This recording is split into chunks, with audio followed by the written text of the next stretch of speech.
Welcome to Caliper's webinar, Invest in Your Best in This Tough Economy. I'm Patrick Sweeney, the president of Caliper. Today I'm very pleased to share with you insights from several experts on the importance of investing in your top performers, especially in this tough economy.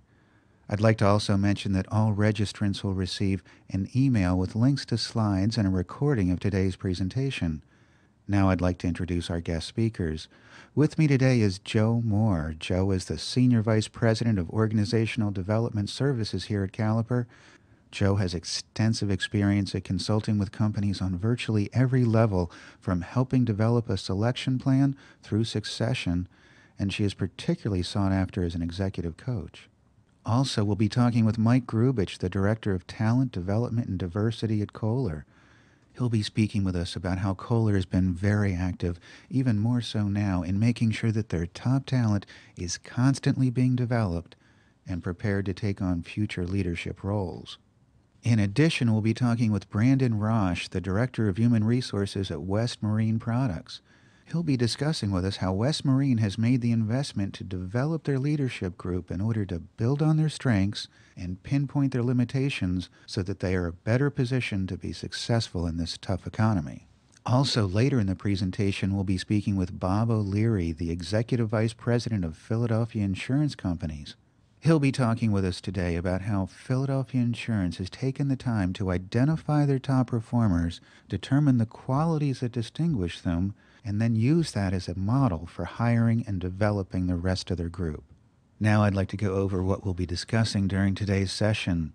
We'll go over why it's important now more than ever to invest in your top performers, how to identify top talent and keep them engaged, how to develop your top performers to take on leadership challenges, and how to use this time as an opportunity to gain on your competitors. So, Joe, it seems that companies right now are being pulled in two directions. On the one hand, they're looking to cut back in every way they can. They're very, very hesitant about spending in any way, shape, or form. But they also know that what is most important is to make sure that they keep their top talent and that they keep their top talent engaged, and most importantly, that they keep them from straying or leaving. What do you see going on right now? How are executives coming to terms with this struggle? Well, it is a struggle, certainly. We're hearing it from everyone. And I think the important thing to remember is every downturn that a CEO faces or leadership faces is an opportunity to do things differently and to think more strategically. And this particularly, with this economic downturn, it's a time that leadership really matters. It matters more than ever. And sometimes you have to call on other styles of leadership to think and act differently than you do in a time where things are going well, the company's successful, financially and otherwise. So I think right now the difficulty is that many companies are having to cut back to stay financially sound. And what they're doing, in addition to many things, are laying off some of their employees and cutting back on services that they don't think are completely mandatory. And first of all, when you're thinking about having to cut your workforce, which many companies are doing, we're hearing about it every day, you have to think very strategically about how to do that, because nowadays a lot of intellectual capital and organizational know-how walks out the door when you have to reduce the size of your workforce. So you've got to think very carefully about how to do that and how to maintain your competitive edge when you come out of this and you're headed into recovery. So that's an important piece to remember. The other thing is that because leadership matters more than ever right now, it's not a time to cut back on developing your leaders and your potential leaders in the organization, because during this downturn, if any one thing matters, it's about thinking how to stay competitive, how to come out of this, how to retain your high potential and talented employees so that you will not lose those differentiators that you have when this economy starts to turn around. I think oftentimes, too, CEOs and leadership get very scared And they actually tend to sometimes do the opposite of what's effective. They tend to be more directive. They tend to be more micromanaging instead of using their visionary skills and using their ability to coach and mentor people themselves and ensure that leadership is thinking strategically about the future and how to align themselves to be ready for that. You describe it so well, Joe, because it is a very difficult time. A lot of companies having to cut back, making very, very difficult decisions. At the same time, they know that it is vitally important that they develop and keep their top performers. That's their competitive edge, as you describe. What is it about some leaders who are able to create a vision and set a focus and keep people going and motivated, while others pull back and become overly controlling about every little thing? I think it's really about personality and style. Leaders in general tend to be very urgent about getting results and doing things quickly and making things happen. And at this point in time, it's really time to slow down and to think more strategically and be more of a visionary in thinking about the future and who you need to drive that future. And then thinking about what your talent base is. Who do you have? How are those people going to be able to do more with less? How are those people going to be able to prepare themselves to be the kinds of leaders and the kinds of employees that you need to move into the future, to get through this difficult time and be prepared to be competitive when we come out of this? It takes time with people, it takes focus on them.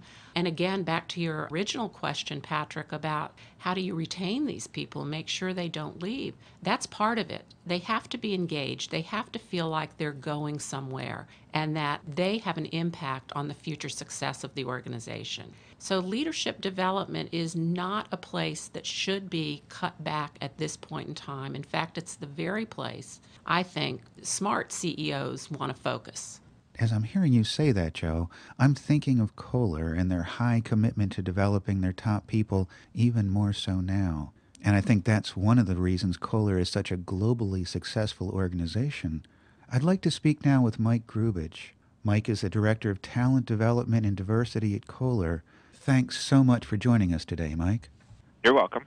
I know developing talent is crucial and something that Kohler has enormous commitment to. Can you tell me, what do you look for in a high potential employee? There's a number of things that we look for. There's some foundational components. We obviously want someone who is strong technically in their field. We're a very high-performing culture, so we want those who drive to results, those who can make and meet commitments, and ideally people who have high standards around quality, around performance, around people. So we really look for those foundational things in people. Kohler's been around for over a century now, right?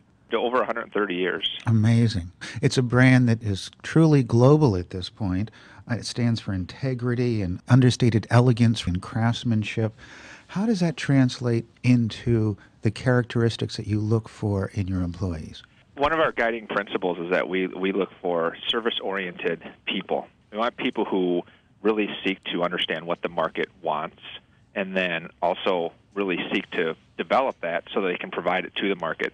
The other thing that we really push on is not being repetitive of what's in the market. It's really a foundational value of ours that we don't want clutter out there. We want new, innovative, gracious experiences. We want products that make people smile, basically. Our chairman often says, things that make people smile are what create a gracious experience.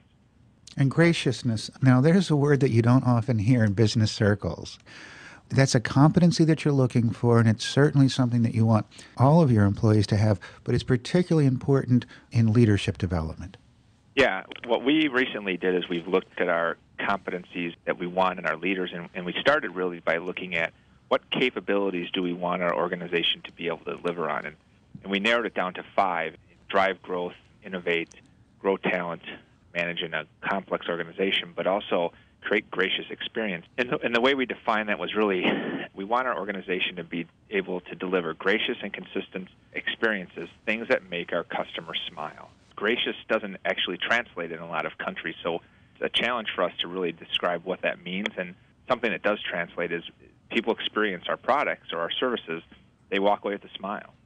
That's so interesting, Mike, to hear you talk about certain qualities that are essential to you that don't necessarily translate as you move into different countries. And I know one of the things that Kohler is moving from being an American company that operates in virtually every country around the world to truly being a global company.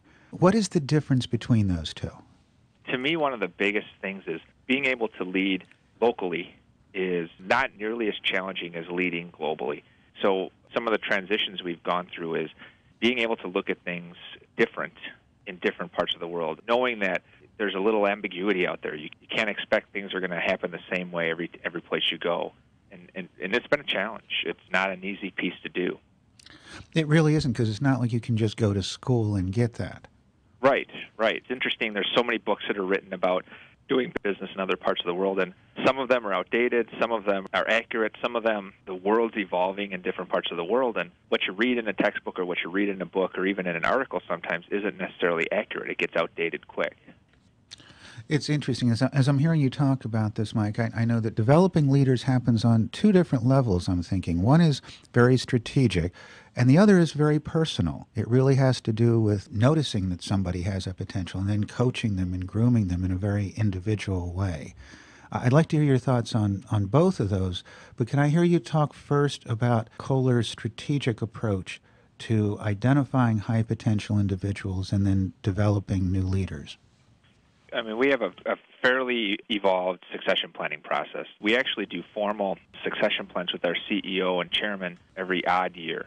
But we also do talent reviews every 6 months in our organization where we sit down with my direct boss, our senior VP of HR, and then the president and senior HR person from each business and really look at what successors do we have for top team? Who is up-and-coming talent? Who is that emerging talent that's out there? And then really build strong development plans for that talent. That's an enormous commitment, Mike. Can you give us a sense of what a development plan might be like for somebody that you've identified? We form our development plans. We call it the 70-20-10 development plan. Others use similar styles. We say 10% of your learning should be classroom, 20% should be coaching, and 70% should be experiences. So someone that we feel is high potential, we're going to look at what are next steps in their job and identify what are the skills, and then look at what the gaps are, and then build a development plan around those gaps. And the idea is that a lot of those gaps are going to be filled with experiences. So special projects, a next assignment, moving a person around different functions so they have multifunctional experience, and then the coaching in the classroom comes into play as well. What about a gap that you see in someone that perhaps it has more to do with their personality? I mean, perhaps you see somebody and they've got a lot of great qualities that might cause you to think that they'd be a great potential leader, but you see something that isn't quite there. Can you share with us what that something might be and how you would go about coaching them through that? A lot of times we see that with an associate who comes in who has not worked at Kohler their whole career. And a lot of that can't be necessarily taught in a class, or you also don't want that person just to sink or swim, so to speak, and let him or her figure it out. So we try to partner with that person with someone internally who knows the organization or who is good at something that person isn't as good at. But we see a lot of gaps in that adapting into the culture, especially for associates who come from outside the organization. Particularly now, Mike, during these very difficult times, is Kohler emphasizing talent development any less than they have in the past? You know, I've been at Kohler for over 4 years now. I think more now than ever. We're really focusing on development of associates and engagement of associates. Development plans are stronger than they've ever been. We're holding managers accountable more than we ever have for that component. We're measuring it more than we ever have. So I see it increasing. And tell us, if you would, why that's so important. Well, I think because we want to make sure, even in these economic times, to put out the best product and take market share that's out there from our competitors. And anybody can make a toilet, or anybody can make a generator, or open a golf course, but people are the difference. That's our differentiator, is talent that we have here in this company. Really does come down to the people that differentiate. A lot of companies right now, I know they're struggling where to cut back. Yeah. So for that commitment to remain as strong as it is says an awful lot about Kohler. You know, every year I've been here, it seems to have grown and grown, and it hasn't taken a step back because of the times as they are. from a business perspective, there's probably just three options. I mean, the one is to just put your head down and keep doing what you were doing before and just hope for the best and hope that you don't lose ground, but that's unlikely. Mm-hmm. The other is to somehow hope that you're going to maintain the status quo, and that's equally unlikely because everything is in flux right now. So that the third is really, as you've described, is to gain on your competitors.